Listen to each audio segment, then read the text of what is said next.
넘어가 보겠습니다.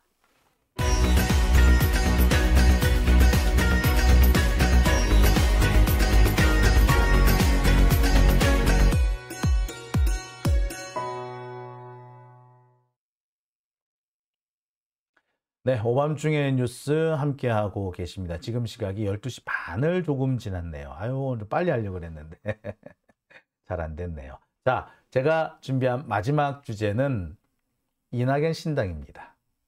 늦어도 10월에는 창당을 할 거래요. 그래야 된답니다.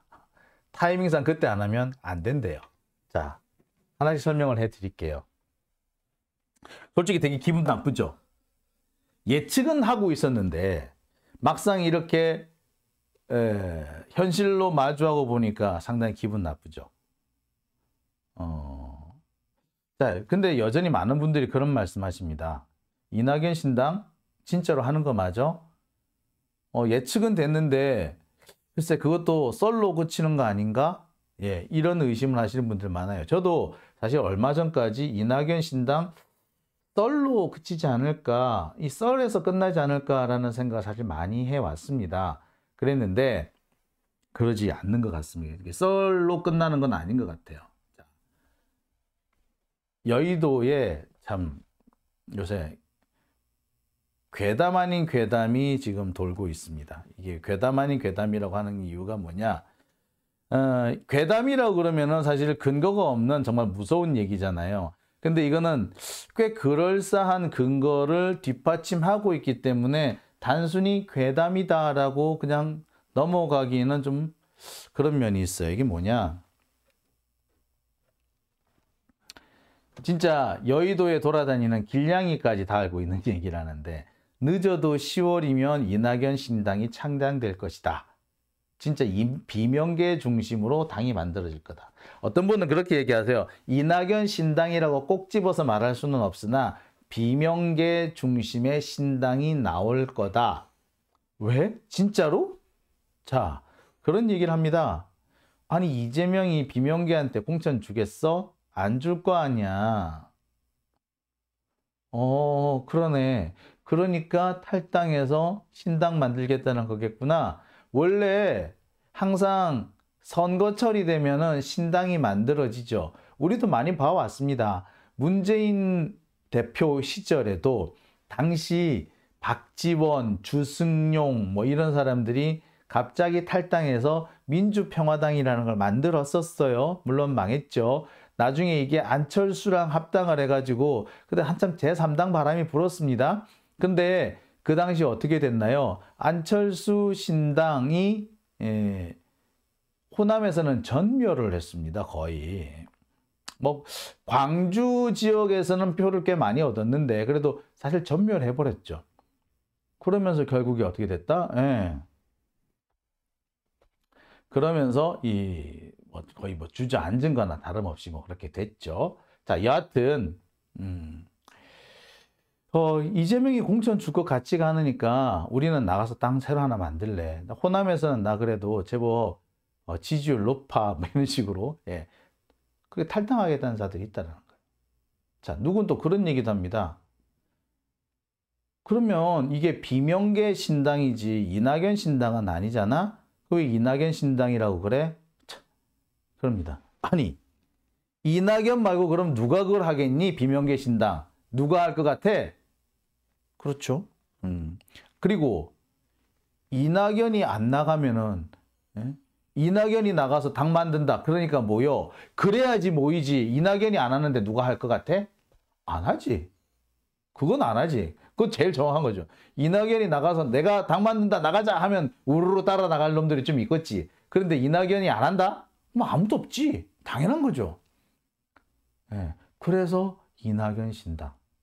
어떻게 보자면 이낙연이 가만히 있고 싶어도 공천에서 떨어질 것이 거의 확실시되는 인간들은 이낙연을 부추겨서라도 이낙연을 떠매고 나가서라도 탈당할 거다. 그래 신당 만들 거다. 라는 얘기까지 사실 나오고 있습니다.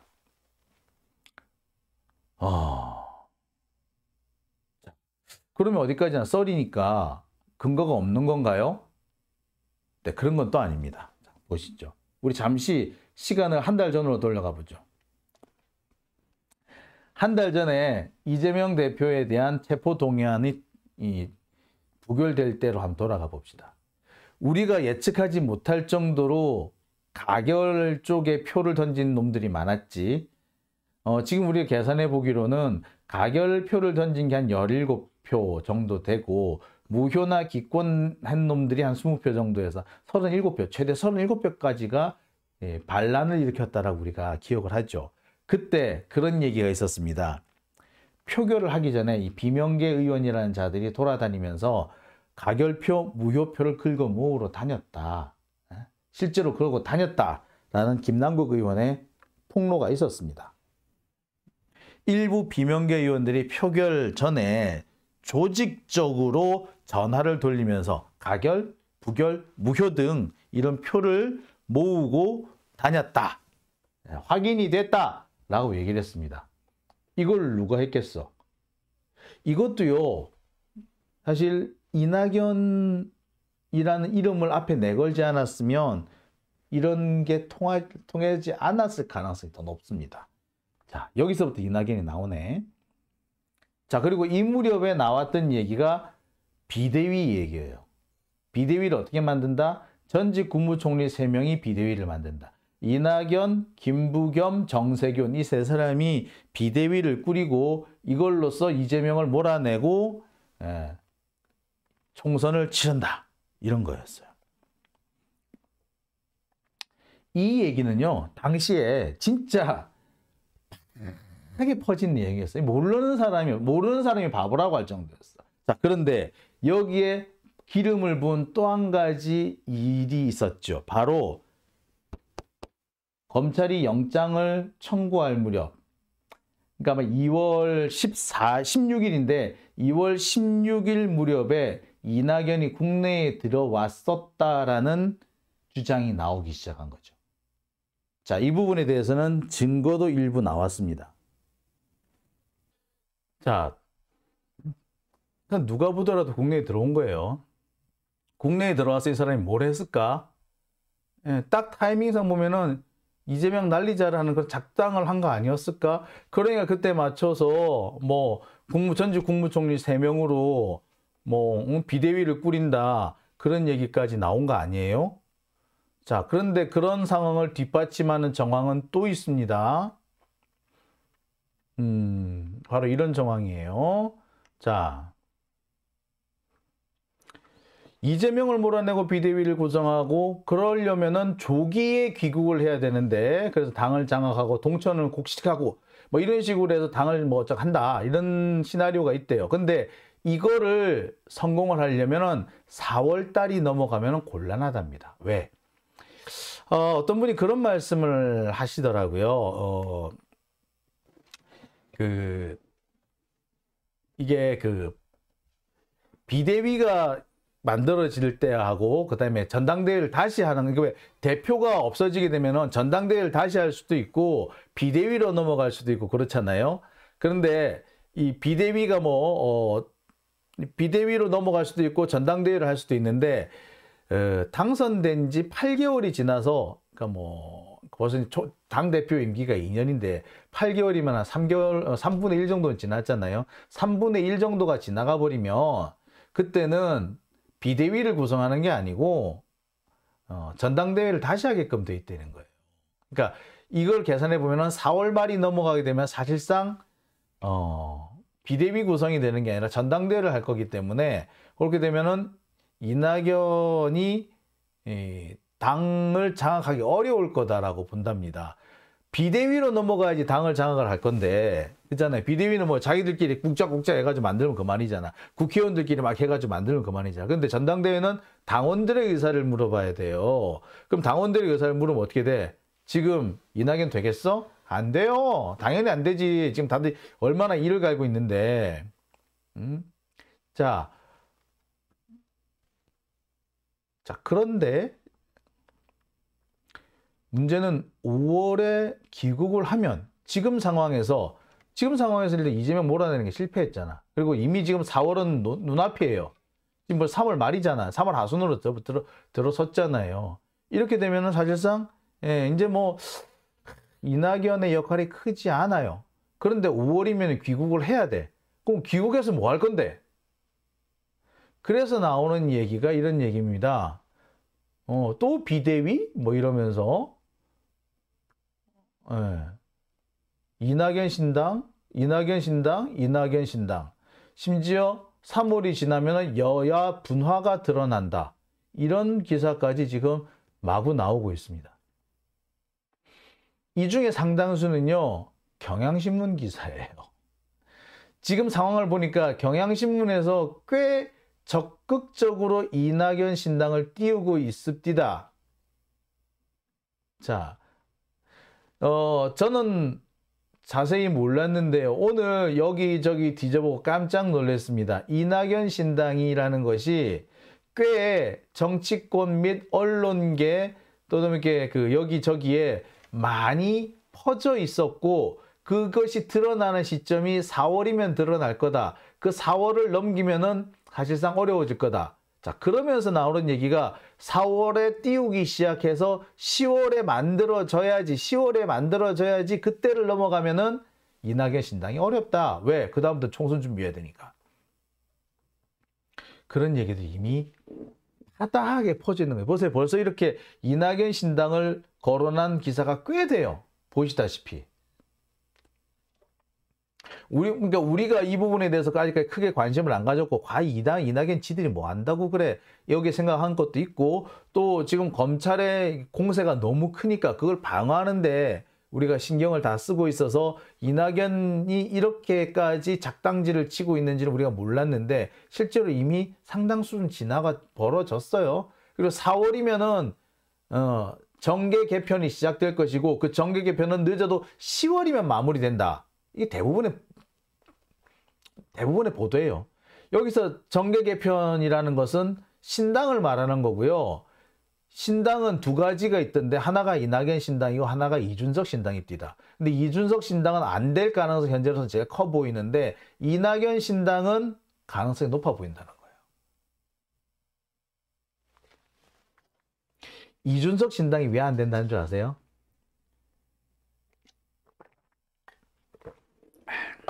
일단 이준석은 뭐 국회의원을 안 했잖아요. 지금 안 해봤잖아요. 따라서 뭐 국회의원 안 하면 그만이지 뭐. 이런 조금 편안한 생각도 일단 하고 있대요. 국회의원을 하고 싶지만 굳이 못한다고 해서 문제가 되나? 뭐 어렵나? 이런 생각도 있고 한편으로는 윤석열이 얼마나 가겠어? 라고 생각도 한대요. 그러면은 윤석열 정권이 조만간 붕괴될 거로 생각해 보면 신당을 차려서 나가는 것보다 아무리 괴롭고 힘들어도 괴로워도 슬퍼도 나는 안 나가. 예, 버티는 게 낫다라는 계산이 나올 수도 있죠. 그렇죠? 예. 여튼 자, 그런 상황입니다. 자, 그런데 이준석 신당은 아마 가능성이 크지 않은 걸로 보는데 이낙연 신당은 꽤 가능성이 크다고 보고 4월 달에 출발해서 10월 달이면 적어도 마무리 짓는다. 그러니까 5월 달에 이낙연이 들어올 건데 들어와서 뭐 할 건데 놀 거야? 아니지. 뭔가 하겠지. 뭔가 한다면 뭘까? 신당 만들겠지. 라는 거죠. 그리고 민주당에서 공천 못 받을 게 뻔한 사람들 가만히 있겠어? 아니지. 예. 걔도 신당 만들 거야? 당연히 만들겠죠. 그래서 이런 시나리오들이 나온다는 겁니다. 근데 저는 처음에 이게 제 머릿속에는 있긴 있었지만 이걸 입 밖으로 꺼내기 힘들었어요. 설마. 근데 설마가 아니더라고. 예, 벌써 지금 꽤 많이 회자되고 있습니다. 자, 그렇다면 우리는 뭘 해야 된다? 얘들을 잘 보내야겠죠. 잘 가. 이참에 잘 보내는 것도 잘 보내는 방법을 생각해 보는 게 좋을 것 같습니다. 자, 그런 면에서 보면은 최근에 좀 이상한 사람이 있어요. 누구? 이 아저씨. 얘 이름도 말하기 싫어. 솔직히 욕이 막 나옵니다만 그냥 참고 이 아저씨라고 칩시다. 이할배? 예. 이 양반이 요새 말을 막 해. 문재인 대통령이 그 박지원 전 국정원장한테 그런 말을 했다 그러죠. 아우, 이재명 외에는 대안이 없어. 그러니까 단결하십시오. 라고 했는데 그 말에 대해서 이상민이 바로 들이받았습니다. 우리가 문재인의 부하이냐? 우리가 문재인의 졸개냐? 그랬다는 거야. 자, 지금 난리도 아니에요. 이와 관련해가지고. 예. 어디는 보면은 문재인의 부하인가? 라고 했는데 어디는 보면은 우리가 문재인의 졸개냐? 라고 했다고. 예. 그러면서 하는 얘기가 뭐다? 질서 있는 대진, 이재명의 질서 있는 대진, 야, 그거 안 돼! 라고 얘기합니다. 왜? 일단 질서 있는 퇴진론 자체를 다들 많은 사람들이 인정을 안 하고 있죠. 그런데 이 질서 있는 퇴진론이란 게 뭐다 결국에는 12월 달까지 하겠다는 얘기거든. 그럼 12월 달이면 곧바로 총선으로 넘어갑니다. 총선으로 넘어가면은 사실은 이 비명계로서는 자기들의 목표는 공천을 받는 건데 12월 달까지 이재명이 자리를 유지를 하고 있으면 이건 뭐다? 사실상 자기들로서는 그 공천을 못 받는다는 얘기고 이재명이 사실상 임기를 채운다고 보는 것도 맞죠. 왜? 이재명 대표 작년 8월 말에 대표가 됐잖아요. 그럼 올해 말이면 거의 16개월, 17개월 정도 하는 거예요. 총 24개월이 임기인데 17개월 정도 하고 그만둔다는 얘기. 그럼 뭐 크게 문제 없을 수도 있어요. 예. 진짜로. 예. 그리고 총선에서 이재명이라는 사람이 전국을 돌아다니면서 그 지원 유세를 하기도 수월하고 마음 편안하게 진짜 도와준다는 면에서 할 수 있고, 또 한편으로 선거 결과에 그닥 책임을 짓지 않아도 되는 상황이 되는 거예요. 뭐 나쁘지 않아요, 제가 볼 때는. 근데 여하튼 그러니까 이상민이 뭐라 그런다? 야, 말도 안 돼! 라고 하고 버럭 승질을 해요. 그러면서 탁 관둬라 그래. 자, 여기서 이상민이 원하는 거, 이상민의 현재 방향 다 나오는 거지. 이상민은 일단 민주당을 차고 나가는 건데, 차고 나갈 때는 문재인도 버리고 나가겠다 이거지. 지가 친문? 원래 이 사람 친문 아니었잖아. 그러니까 자기 자리로 돌아가겠다는 거지. 예? 내가 이제 지금까지는 문재인 그늘에 있었는데 이제 안 해! 박차가 나오겠다는 거예요. 이건 달리 말하면 뭐다? 탈당인데, 탈당은 분명한데 경우에 따라서는 저쪽 당으로 갈 수도 있다는 얘기, 그런 의미로도 저는 읽혀요. 그러니까 비명계라고 하는 사람들, 지금 이재명 대표에 대해서 이러쿵저러쿵 나를 세우고 있는 그 많은 사람들 중에 상당수는 저쪽 당으로 갈 수도 있다는 생각이 들어요. 가능성이 있다고 봐. 예. 이상민 같은 사람 충분히 그러고 남지. 예. 지금 이 사람이 막 언행을 두고 보면은 그러한 걸로 보여요. 아니, 감히 문재인 대통령을 향해서 내가 네 쫄개냐? 이렇게 말하는 사람이, 그래서 이재명 대표한테까지 대드는 건 그렇다 치더라도 문재인 대통령한테까지 이런 건 정말 곤란하지 않나요? 근데 그러고 있지. 이건 뭐다? 탈당뿐만 아니라 저쪽 당 가겠다는 의미로도 보여요. 그죠? 예. 그렇다면은 지금 현재 그 이낙연 신당을 꿈꾸는 자들 중에 일부는 이낙연 신당이 안 될 경우 절로 갈 수도 있다는 얘기지. 영남권, 그 다음에 충청권의 일부는 그렇게 될 가능성이 있습니다. 꽤 될 거예요. 보시죠. 아스피님, 발악을 하고 있음! 저쪽 당 가봐야 검사로 채워져 자리가 없음. 그렇죠. 종훈이님, 이상민은 왔다 갔다 하는 사람 맞아요. 이상민은 왔다 갔다 하는 사람이에요. 예, 이 사람은 사실 바꿀 때 됐어요. 이상민 지역구에 우리 이경 대변인이 갈 것 같아요. 아직까지 확인된 건 아닌데 우리 이경 대변인 가면은 괜찮지 않나요? 이상민하고 비교가 안 되지 않나요? 어? 아직 이경 대변인이 뭐 자기가 아직까지 결정을 내린 것도 아니고 당한테 뭐 이렇게 뭐 언지를 받고 이런 것도 없긴 한데 없대요. 하지만 예. 그 지역구 쪽에서는 이경 오면은 대환영 그렇게 얘기를 하시더라고요. 예, 여러분 어떻게 생각하십니까? 이경, 이상민 날리고 이상민을 바이든하고 예, 이상민을 바이든하고 거기에 이경 채우는 거 여러분 어떻게 생각하세요? 예. 이경 대변인 거기 가면은 나 거기 이제 유세 지원하러 갈게. 예, 진짜 나 진짜 유세 지원하러 간다. 나랑 저기 그 노정열 대표랑 간다. 예, 자,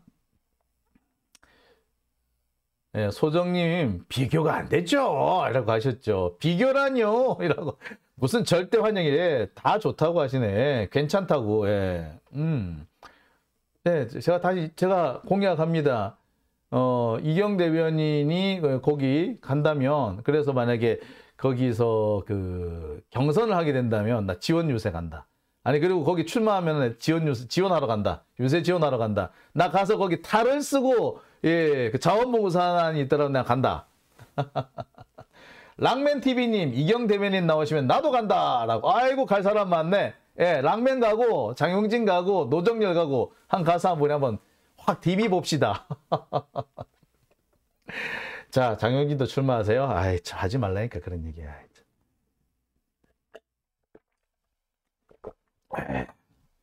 마린 스노우님, 방탄 중년단에. 아이, 우리가 방탄이라는 말을 쓰면요, 예, 이경 대변인 그 선거에 도움이 안 됩니다. 자, 이군님, 일단 경선 통과부터, 예. 아, 배동호님, 김용민 때문에 거기 못 가요. 라고. 예, 되시는 분은 가시고, 또 안 되시는 분은 또 멀리서라도 응원해 주시고, 뭐 그러시면 되는 거 아니겠습니까? 예. 이경희님, 이경 대변인, 제발 출마했으면 좋겠네요. 하시네. 그럼요. 예. 할 겁니다. 하게 만들게네, 진짜. 그리고 이상민이 저러고 있다는 거는 사실 이경한테는, 예, 상당히 좋은 얘기인 것 같긴 해요. 그죠? 네. 장윤진 TV. 자, 오늘은, 아니, 잠깐 하나 더 있다. 예. 이 이상민 얘기 좀 마지막으로 조금만 더 해볼게요. 이상민이 진짜 여기 이 양말이 저쪽 당 갈 것 같다라고 제가 말씀을 드렸는데 그렇게 보는 근거가 몇 개 있어요. 보세요. 윤석열을 악마로 모는 데만 매몰돼서 민주당의 가치와 원칙이 사라졌다. 이런 얘기를 조선일보랑 했어요. 그 다음에 이번에도 이 얘기를 했어요. 강제징용 3자 변제 방법밖에 없고 근데 심지어 이것도 기금으로 하지 말고 세금으로 하자. 3자 변제 방법 이거 자체가 지금 친일, 굴욕적 이렇게 얘기 나오고 나라 팔아먹은 매국, 나 역사를 팔아먹은 짓 이렇게 하고 있는데 여기에 이상민이 뭐라고? 그거 맞다. 심지어 그거는 기금으로 하지 말고 세금으로 하자. 이런 또라이 새끼.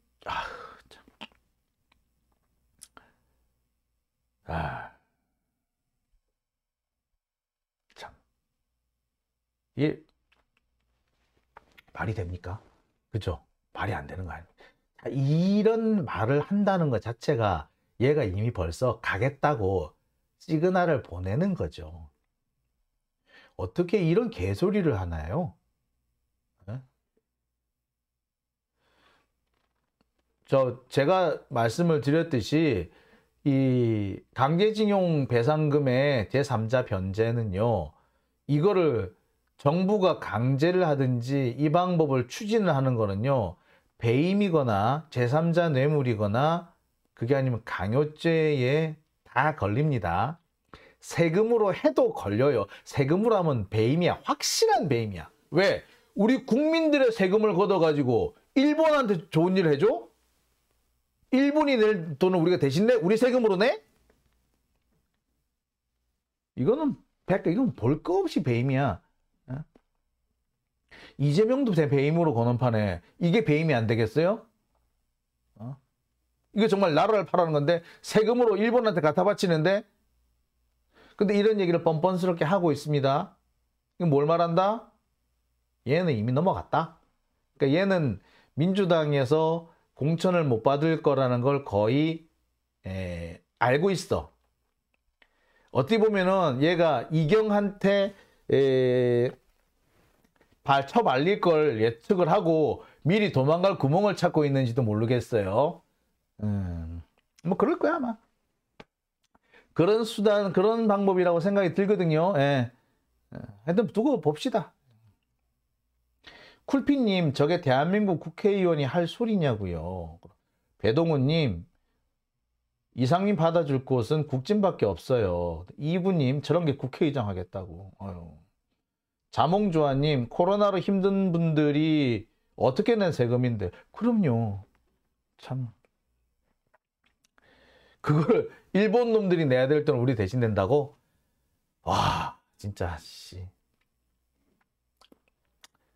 참 그렇습니다. 이런 사람은, 참, 뭐, 거론할 가치가 없죠. 네. 자, 장용진 TV, 오늘은 여기까지만 하겠습니다. 벌써 1시가 됐네요. 아까 어떤 분이 2시까지 해달라고 하시는데, 아유, 저도 힘들어요. 네, 오늘 2,500여 분이 함께 해주고 계셨는데요. 예, 밤늦게까지 함께 해주셔서 정말 감사합니다. 내일은요, 평소 때처럼 다시 11시 전에 출발할 수 있도록 준비를 좀 해보겠습니다. 오늘도 막판에 뭐 이것 좀 추가할 게 생기면서 조금 시간이 늦어졌네요. 자, 내일 또 어김없이 여러분들 찾아뵙도록 하겠습니다. 자, 함께 해주신 여러분들께 다시 한번 감사드리고요. 내일 이 시간 어김없이 다시 찾아뵙겠습니다.